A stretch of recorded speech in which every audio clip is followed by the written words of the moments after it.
How would you like to be more successful? We're going to look at how using NLP can make you more successful. And I'll give you the 7 key points to making a successful, achievable outcome. Let's look at goals. We set goals in life, and people who don't set goals are the ones who tend to be floundering around and not achieving their true potential. If you take footballers, anybody who has a game of football, watches a game of football, is just a mass of people chasing a round object around a flat surface. As soon as you put goals in place, one either end, you have one team playing as a team, trying to get the round object into the goal on the other end of the pitch. And in return, the people on the other end are going to try and stop them and get the round object towards and in the goal the other end. So when we talk about goals, goals are incredibly important. Not only are the goals important in a game of football, it's really important because people then come in their thousands to watch the game either on television or live. So by putting a goal, 2 goals in place, one for each team, you create emotion, you create reason, you create action. And as soon as you get action and passion, you get your achievable outcome. So let's talk about for a moment the 9 key things that you need to have a successful outcome. The first one is state everything in the positive. Your unconscious mind really gets muddled when it comes to negative instructions. I often get people coming to see me and say, Piers, I can never achieve anything. I said, right, okay, so what is it you want? Well, I don't want any more failure. So basically, they're almost saying to their mind, I'm not looking at the goal, I'm looking at what goes wrong. I'm not looking at the positive. So by stating in a positive, I say to people, okay, so you don't want to have failure. What do you want? I want to be successful. Okay, so you then start thinking about the action of the positive. So number 1, state it in the positive. Secondly, state it in the present. If it's, oh, well, and it comes very sort of matter of fact, you're not setting a goal. There's no action in it. It's got no passion. It's got no emotion. It's got no push. It's got no pull. So what we're doing here is we're just making where you are now. The present situation is this how I am today. Number 3 on the list is having a specific outcome. You have to specify the outcome you're after. How will I feel? How will I think? What will I be doing when I have successfully got the outcome I desire? So for example, if it's 6 months' time, and most of my clients I say go forward 3 to 6 months having achieved your goal, what will it be like? And I get them to write their outcome down. For example, here I am on New Year's Eve in the Caribbean, sitting in the sunshine on my lounger with my rum punch, thinking back to just after lockdown in July 2020. And since then, my life has improved so much. I feel so much happier inside myself. I can prove to myself now, and I can continue proving to myself that working cleverly, I can have a nice cushy bank balance, so I can have really nice holidays. I feel so much more comfortable inside my skin. I feel so much more, etc., etc. So you get people to specify what it is and make it compelling. Make it really something they want. Because by setting your goal here, you are then sending your unconscious mind really to chase it. It's something that it really wants. And as it chases it, you're able then to be much more powerful, much more focused, more courageous, more confident in getting to where you want to be. So that's number 3. Number 4 is, what evidence will you need to know or have to prove to yourself that you've got there? Example, if it's a financial goal, I have £10,000 in my deposit account that I can spend on a holiday if I so wish. If it's a relationship goal, make sure that you do not put in the name of the person, but I feel really good about myself because I'm now open and more loving than before. One of the reasons why you don't put the name of the person is you don't have control over that person. So for example, if you were madly in love with Miss World and Miss World wasn't madly in love with you, that could destroy your whole goal. So when you put it that way, if you just leave it open, it means that no matter whether Miss World loves you or not and feels the same about you and you do with her, it doesn't actually make a matter of your goal because you are in charge of your goal. Your goal is personal to you and it's for your unconscious mind to chase. And this is really important. You have control over things that you can sell in order to raise money. You have control over the way that you conduct your business. You have control over the way you think, the way you feel, the way you behave. So by putting this sort of stuff in your goal, it's more likely to be successful.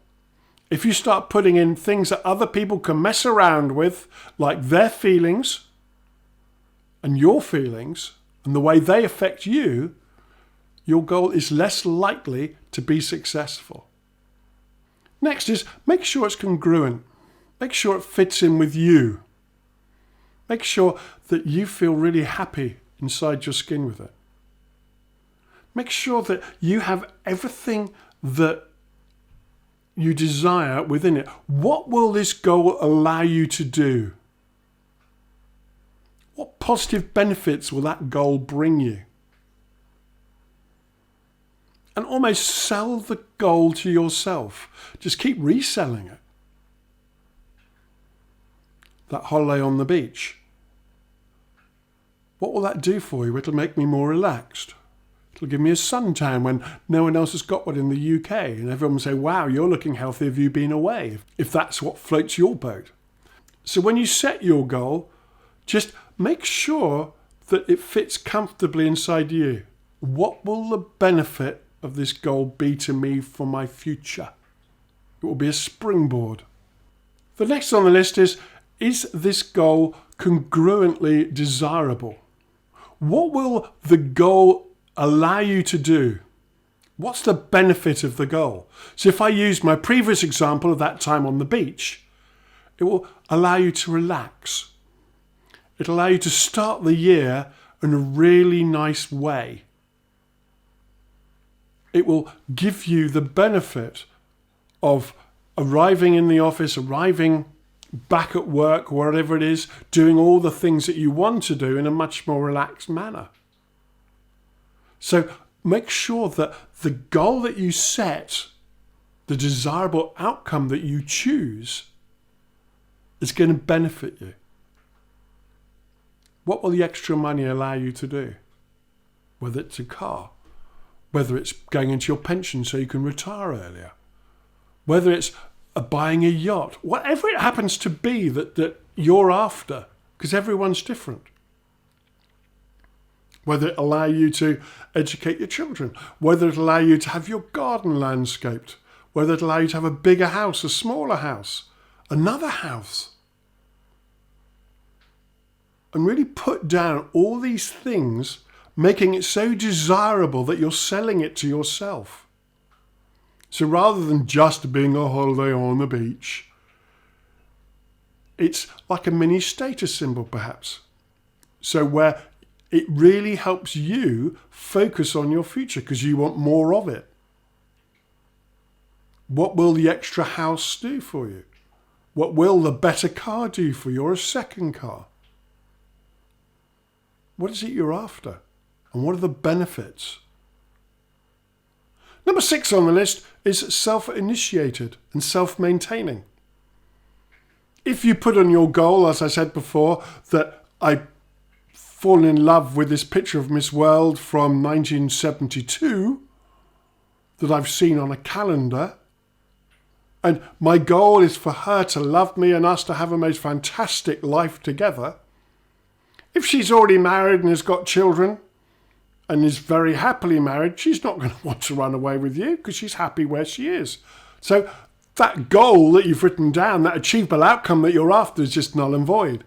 So if you put, I'm able to love more, I feel closer to someone than I've ever done before.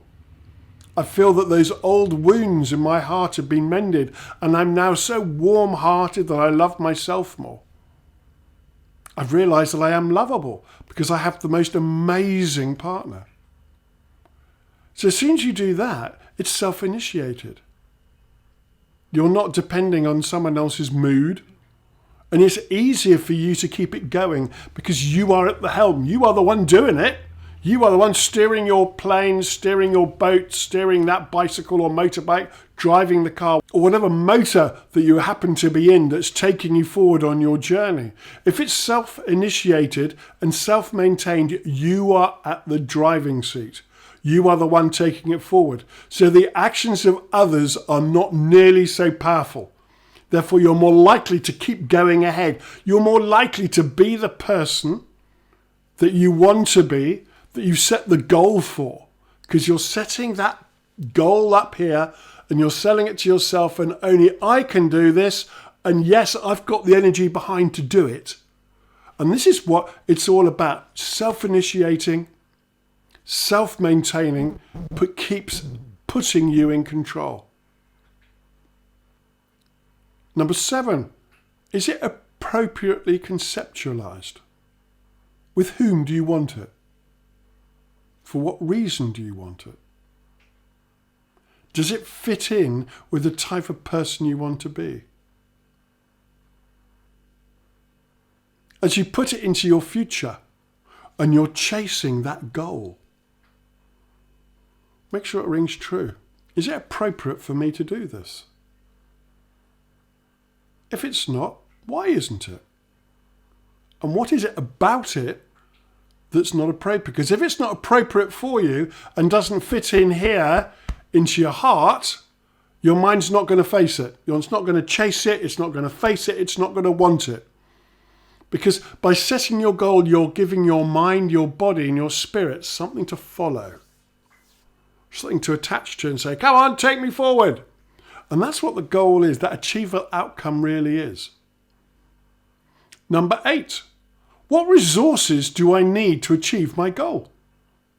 So you can ask yourself questions. Have I ever achieved anything like this before? Yes, I have. Excellent. So what tools did I need? What resources did I need to achieve it?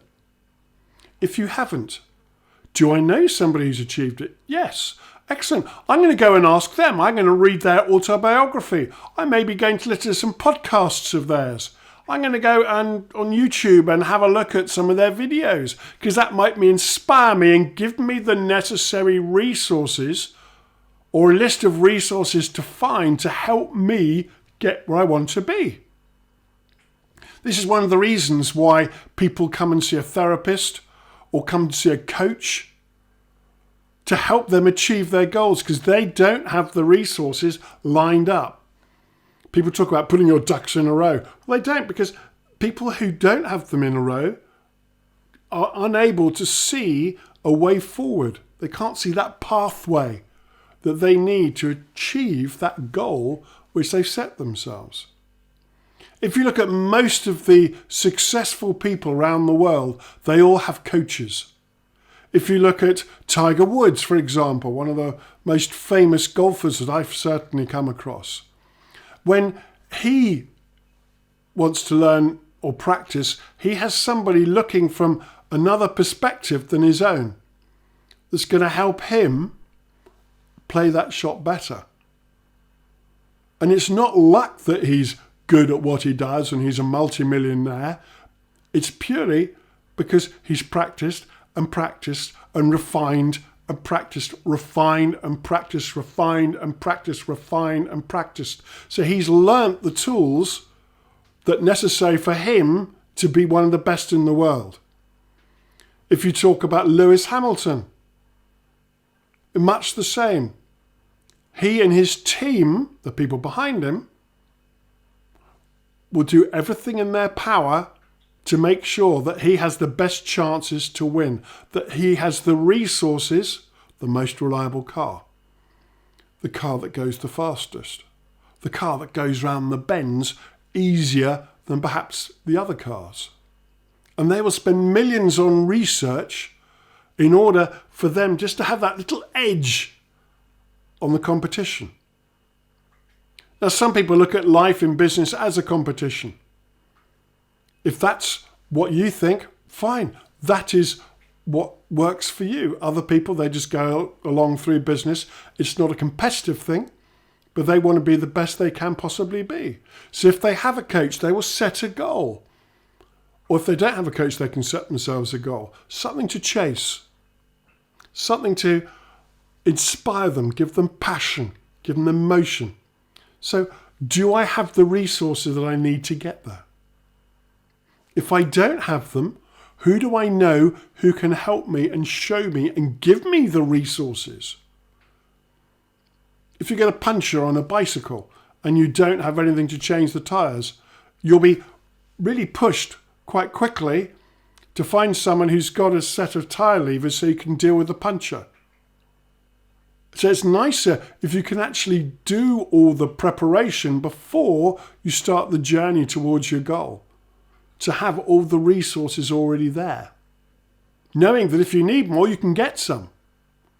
So making sure that you have all the resources, and you can get those from your past experiences, from other professionals. So that is a really important one, of making sure you have all the resources to get you to where you want to get to. And number 9, is it ecological? This doesn't mean is it going to help the planet, but it helps if it does. But how does it fit with you? What will happen if you get it? What will happen to your life if you get it?